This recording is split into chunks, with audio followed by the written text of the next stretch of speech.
மாங்கால 1 kilo தான். வேற ஐயா சாப்பிட்டீங்களா காலையில? சாப்பாடு வாங்கிட்டுமா? ஏன் ஏன் காலையில இருந்து நீங்க சாப்பிடாம இருக்கீங்க? டீ மட்டும் தானா? என்ன கணக்கா? செருப்பாவது எடுத்துட்டுமா? செருப்பு ரொம்ப பிஞ்சிருச்ச. எவ்வளவு ஆச்சு எனக்கு? எத்தனை வருஷமா பண்ணுறீங்க வியாபாரம்? 30 வருஷம் சைக்கிள் வச்சு ஓட்டேன். இதுல 8 வருஷம். இது என்னது? காளான் எவ்வளோ? காக்கெல்லாம் 100 ரூபா. இது வளர்ப்பு காளான் கிடையாது, இயற்கை தான். இயற்கை காளான் ஒரு 200 ரூபா இருக்கு. அப்படியே வச்சுக்கோங்க, நான் போயிட்டு உங்களுக்கு செருப்பு இது மட்டும் எடுத்துட்டு வரேன். ஒண்ணு வேண்டாம், 100 ரூபாய் ஏன்? ஐயோ பாவம். செருப்பு அங்க பாருங்க, செருப்பு சேரிஞ்சு அதுனா தேஞ்சு போச்சு.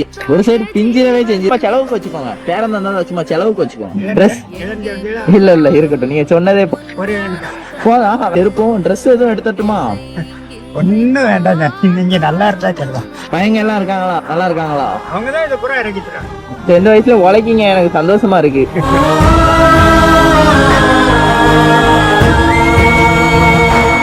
அட தம்பி, எனக்கு எதுவும் வேணாம்ப்பா, நீங்க நல்லா இருந்தாலே போதும்னு இந்த தாத்தா ஆத்மார்த்தமா சொல்றாரு. இந்த வயசுலயும் இவரு கடினமா உழைக்கிறாருங்க. மாங்காய், காளான் இந்த மாதிரி சின்ன சின்ன பொருட்களை விற்பனை பண்றாரு. இவர்கிட்ட மாங்காய் 1 கிலோ கொடுங்கய்யா அப்படின்னு வாங்கிக்கிறாரு. என்னய்யா காலையில சாப்பிட்டீங்களா அப்படின்னு கேட்கும் போது, இல்ல தம்பி, டீ மட்டும் குடிப்பேன், அவ்வளவுதான், அதான் வழக்கம், எதுவும் சாப்பிடல அப்படின்றாரு. சரி சாப்பாடு வாங்கி தரட்டுமா அப்படின்னு கேட்டா, அதெல்லாம் வேணாம் தம்பி அப்படின்னு மறுத்துடுறாருங்க. சரி ஓகே ஐயா, ஏதாவது புது துணி வாங்கி தரட்டுமா?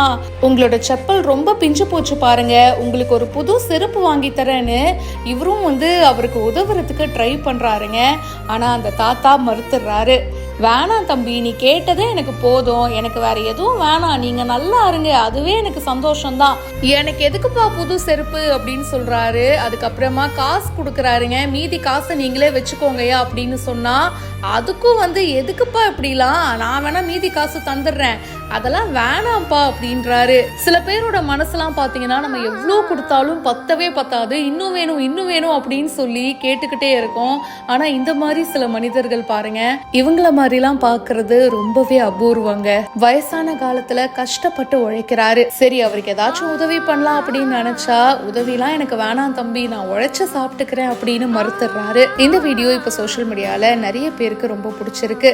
FFR friends family rider, FFR rider Sabeer அப்படின்றவர் தான் இந்த வீடியோவை ஷேர் பண்ணியிருக்காரு. இதை பத்தி உங்களுடைய கருத்துக்களை சொல்லுங்க. மேலும் பல இன்ட்ரெஸ்டிங்கான விஷயங்களுக்கு இப்பவே ஃபாலோ பண்ணுங்க.